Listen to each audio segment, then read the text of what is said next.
There are many types of proofs by contradiction, ones that involve divisibility, ones that involve inequalities, some that involve if and then statements or if then statements. And these are exactly the ones that we're going to tackle today. There's a process when tackling if then statements and proofs by contradiction. And the reason why so many people find it confusing or they cannot tackle these exercises or solve these exercises, it is because they have a difficult time coming up with the negation of an if-then statement, for example. And this is a simple example to show that the negation of if-then statements might not be as easy as it looks. And let me actually mention an example here. The negation of if I lie down, I sleep is not if I do not lie down, I do not sleep. The negation of if I lie down, I sleep is I lie down and I do not sleep.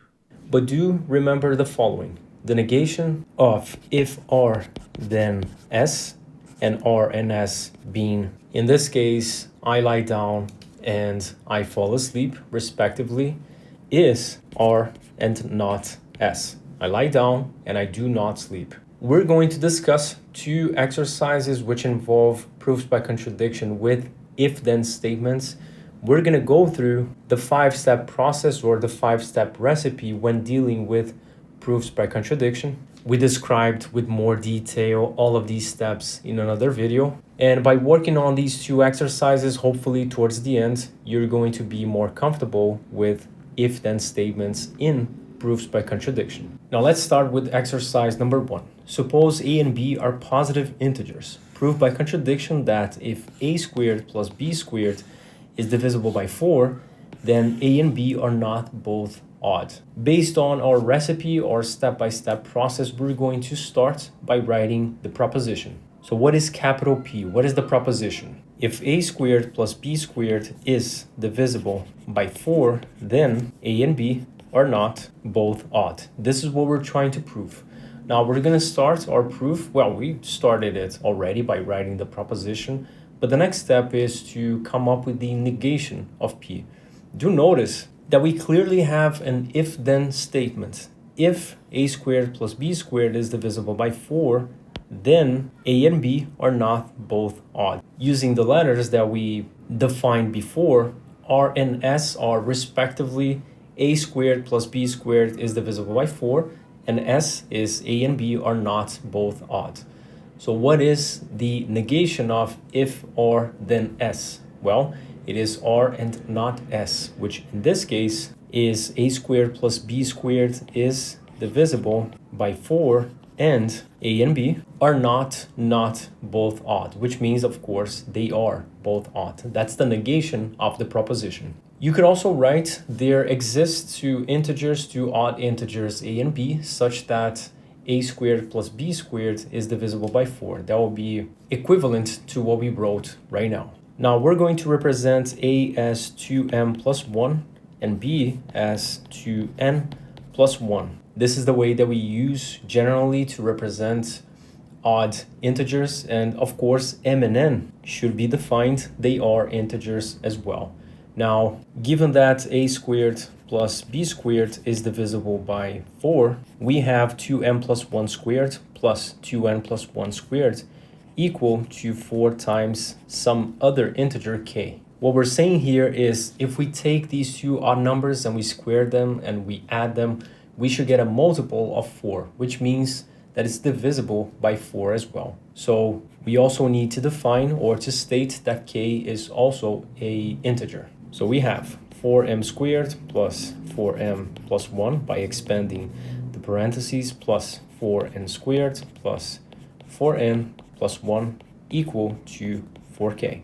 We can divide this equation by 4, which gives us this equal to k. And knowing that 1 over 4 plus 1 over 4, well, that's just 1 over 2, we can move the 1 over 2 to the right or subtract 1 over 2 from the two sides of this equation, which gives us m squared plus n squared plus n, which is equal to k minus half. Now, what we have here is a sum of integers, m squared, m, n squared, and n. They're all integers, squares of integers are also integers, but on the right hand side, we have an integer minus half, which means that this is not an integer, which is, of course, a contradiction. Therefore, by contradiction, we can state that P is true. And that is it. Now let's move to the second exercise. The second exercise that involves an if-then statement. Now what we have here is, suppose a, b, and c, they're all integers. Prove by contradiction that if a squared plus b squared is equal to c squared, then either a is even or b is even. At least one of these numbers should be even. Now, the proposition that we're trying to prove is, if a squared plus b squared is equal to c squared, then either a is even or b is even. Now, we're going to assume not p, which in this case means a squared plus b squared is equal to c squared, and none of those is even, which means that both of these numbers, a and b, they are odd. So in a similar way, we're going to define a as 2n plus 1 and b as 2n plus 1. M and n, both of these, they are integers. Now let's analyze the parity of the constant c. And what does it mean to analyze its parity? Analyze whether c is even or odd. We're going to break it down into two cases. So let's consider at first that c is even, which means that c can be written as 2 times w. You can use any letter, of course, w being an integer as well. What we have on the left is 2n plus 1 squared plus 2n plus 1 squared. And on the right, we have 2w squared. Now we have 4m squared plus 4m plus 1 plus 4n squared plus 4n plus 1 equal to 4w squared. We can divide everything by 4. So m squared plus m plus 1 over 4. And this is similar to what we did previously. We can move the integers to one side and the half to the right-hand side, or which becomes negative half. And we have an integer on the left-hand side and a rational number on the right-hand side. Therefore, we get a contradiction.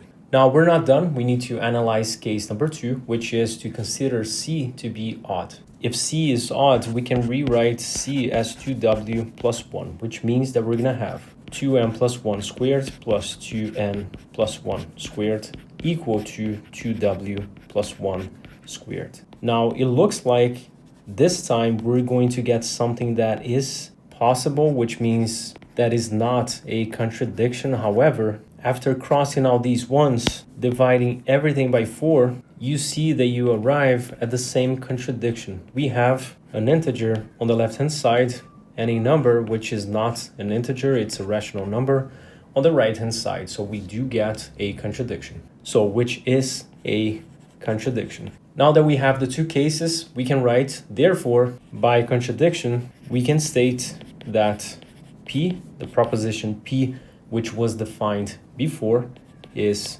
true. Now there you go. Proofs by contradiction with if-then statements and two examples that we worked completely.